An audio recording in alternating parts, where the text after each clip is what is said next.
नमस्कार, जय हिंद। आप सभी का स्वागत है आपके YouTube channel Unique Academy by Aryan Sharma में।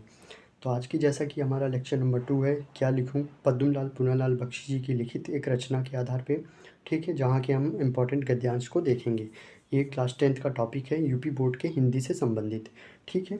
तो आज हम लेक्चर नंबर 2 स्टार्ट करते हैं। इससे पहले लेक्चर नंबर 1 की कुछ रिकैप आपको दिखा देना चाहते हैं। लेक्चर नंबर 1 में हमने कंप्लीट किया कि पद्मलाल पूनालाल बख्शी जी का जीवन परिचय, वो आप जाके हिंदी की प्लेलिस्ट में मौजूद है, वहाँ पे देख सकते हैं, ठीक है। इस प्रकार उनके इनका कुछ जीवन परिचय था, ठीक है।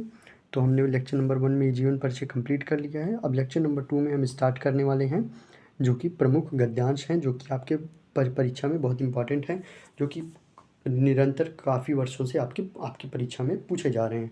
तो उनको हम एक एक करके सारे देखते हैं, ठीक है। ये आपकी क्या लिखूं कहानी आपके पाठ्य पुस्तक में मौजूद है। आप इसको अच्छे से एक बार रीड कर लीजिएगा, फिर आप ये वीडियो पूरी तरह से देखिएगा, ठीक।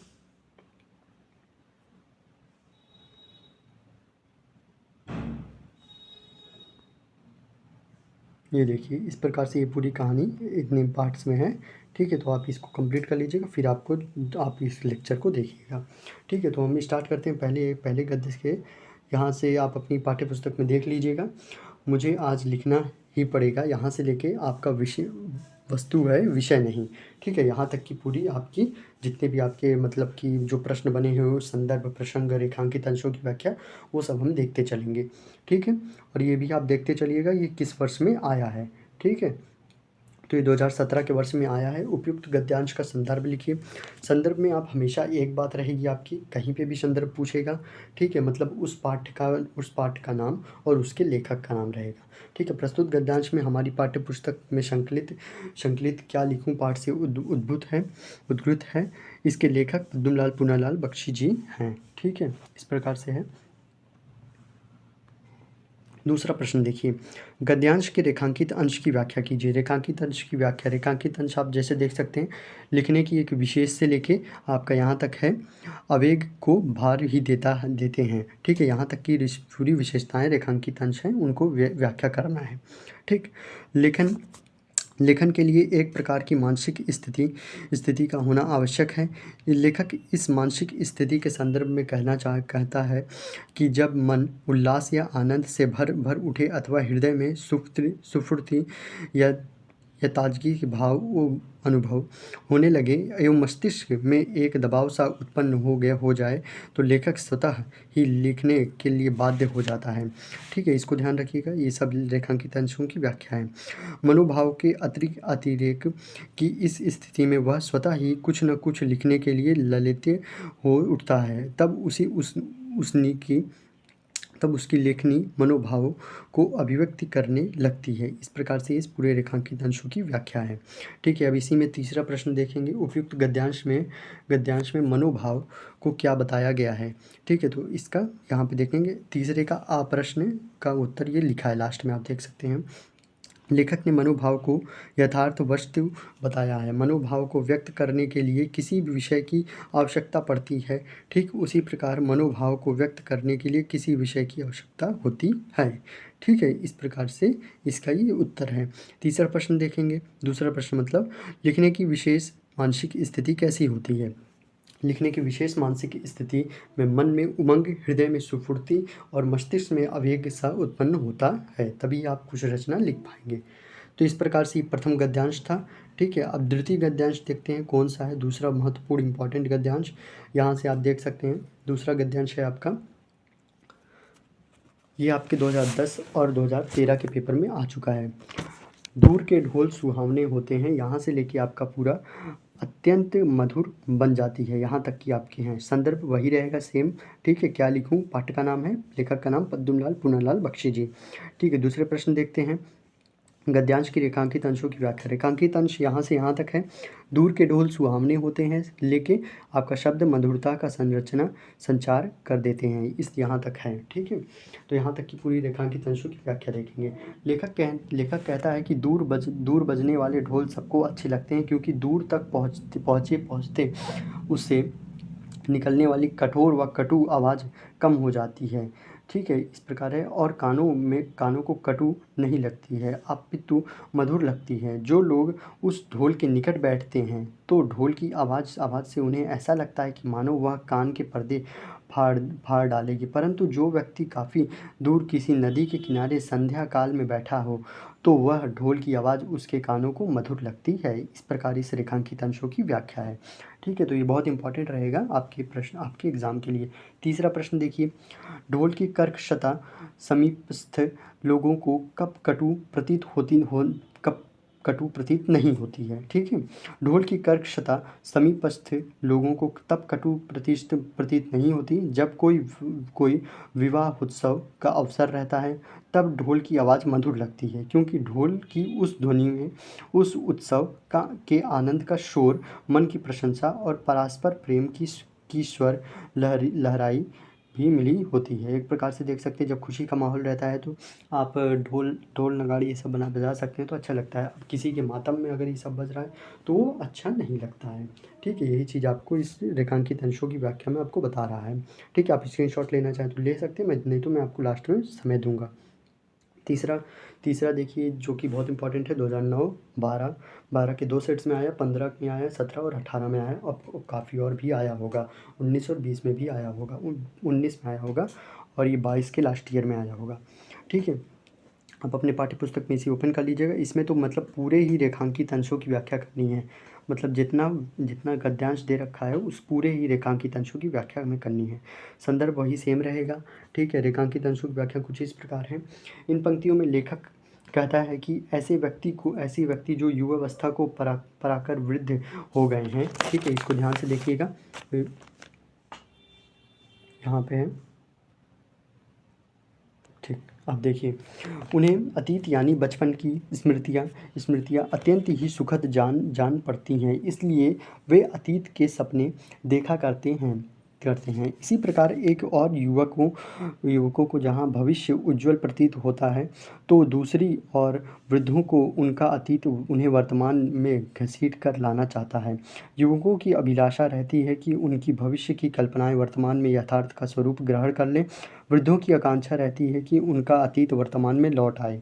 स्पष्ट है कि तरुण अपने उत्साह और उत्तेजना के कारण परंपराओं के विरुद्ध क्रांति के समर्थक होते हैं, और वृद्ध अतीत की महान परंपराओं और जीवन मूल्यों को बनाए रखना चाहते हैं। इस प्रकार इस रेखांकित अंशों की व्याख्या है। अब तीसरा प्रश्न देखते हैं, फिर इसका उत्तर देखते हैं। तीसरा प्रश्न इस प्रकार है, तीसरे का आ और बा दोनों देख लेते हैं एक बार में, फिर इसका आंसर देखेंगे। तरुण और वृद्ध दोनों क्या चाहते हैं? तरुण जीवन के संग्राम के अनुभव किस प्रकार से देखना चाहते हैं? इस प्रकार से दोनों का अब उत्तर देखते हैं। ठीक है, देखिए, तरुण और वृद्ध वर्तमान में क्षुब्ध हो रहते हैं, क्योंकि तरुण परंपराओं के विरुद्ध क्रांति के समर्थक होते हैं और वृद्ध अतीत के महान परंपराओं और जीवन मूल्यों के समर्थक और संरक्षक होते हैं। तीसरे का दूसरा देख लीजिए प्रश्न का उत्तर। तरुण जीवन के संग्राम के अनुभव वर्तमान में ही सुखद और मनमोहक देखना चाहते हैं। इस प्रकार इस पद्यांश का ये रहा पूरा सारांश, मतलब कि रेखांकित अंशों की व्याख्या और जितने भी प्रश्न पूछे गए उनके उत्तर। ठीक है, अब देखते हैं इससे भी और महत्वपूर्ण एक और गद्यांश देखते हैं। मनुष्य जाति के इतिहास, देखिए ये यहीं से स्टार्ट था, पर आप अलग से एक बार देख लीजिए। ठीक है, मनुष्य जाति से लेके आपका पूरा यहाँ तक रहेगा। प्रकृति प्रगतिशील माना गया है, इसमें रेखांकित अंशों की व्याख्या यहाँ तक है। यह सत्य है कि जीवन से लेके और यहाँ तक है, और न सुधारों का, यहाँ तक है। संदर्भ आपका सेम रहेगा, क्या लिखूँ, और पद्मलाल पुन्नालाल बख्शी जी का द्वारा रचित है। ठीक है, ये आपका सेम रहेगा। रेखांकित अंशों की व्याख्या देख लीजिए। लेखक कहता है कि मानव सभ्यता के विकास के साथ साथ जीवन में नए नए क्षेत्र उत्पन्न होते जाते हैं, और उनमें नई नई बुराइयां उत्पन्न होती रहती हैं। फिर उनके नए नए सुधार खोजे जाते हैं। इस प्रकार दोषों और सुधारों की यह परंपरा अबाध गति से चलती रहती है। न दोषों को अंत होता है, न सुधारों का अंत होता है, क्योंकि आज जो सुधार होते हैं कल परिस्थितियों के परिवर्तन हो जाने के कारण वही दोष बन जाते हैं। इसीलिए दोषों का अंत नहीं होता है, इसलिए सुधारों का भी अंत नहीं होता है। ठीक है, तो यहाँ से यहाँ तक की रेखांकित अंशों की व्याख्या, यही इसका उत्तर है। तीसरा प्रश्न देखिए, जीवन प्रगतिशील क्यों माना गया है?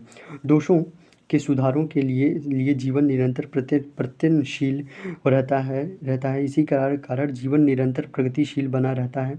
सुधारों के नए नव सुधार के लिए जीवन निरंतर गतिशील बना रहता है। गतिशील की प्रगतिशीलता है। इस प्रकार से इसका ये तीसरा उत्तर रहता है। ठीक है, तो आप स्क्रीनशॉट लेना चाहते ले सकते हैं।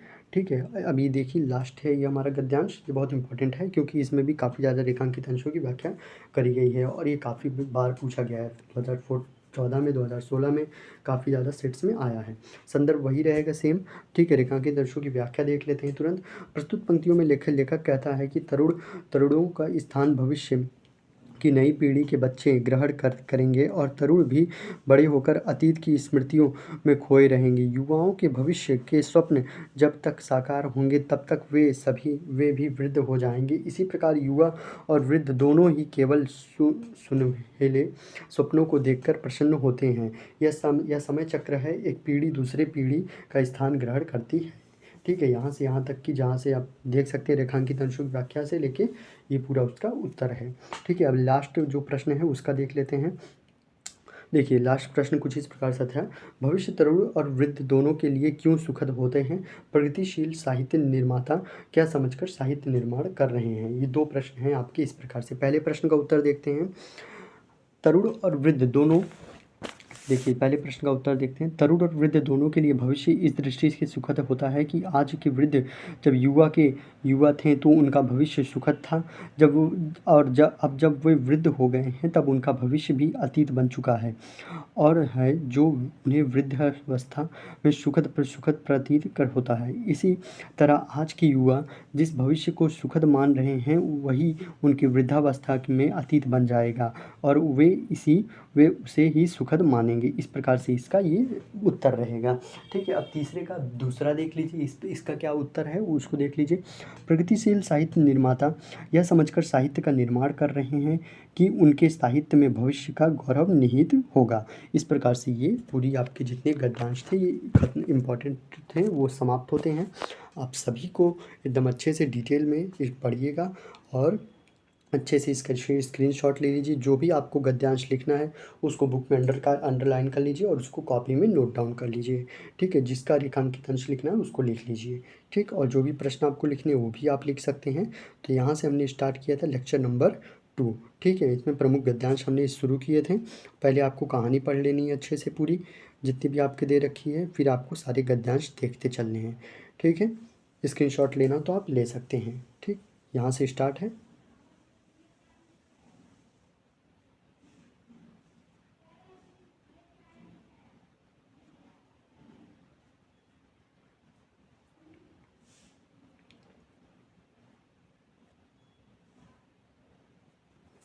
तो मैं आशा करता हूँ कि आपको वीडियो लेक्चर अच्छा लगा होगा।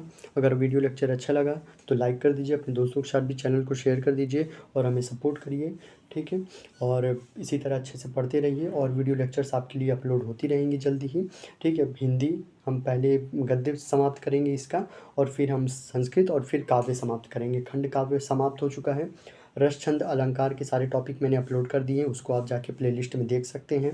ठीक है, और रही बात है हिंदी गद्य साहित्य के इतिहास और काव्य साहित्य के इतिहास की बात, तो वो आप लेखक के जीवन परिचय की प्लेलिस्ट में जाके देख सकते हैं और कवि के जीवन परिचय प्लेलिस्ट में आप जाके देख सकते हैं। वहाँ दोनों साहित्यों के इतिहास के बारे में मैं बता चुका हूँ पहले ही।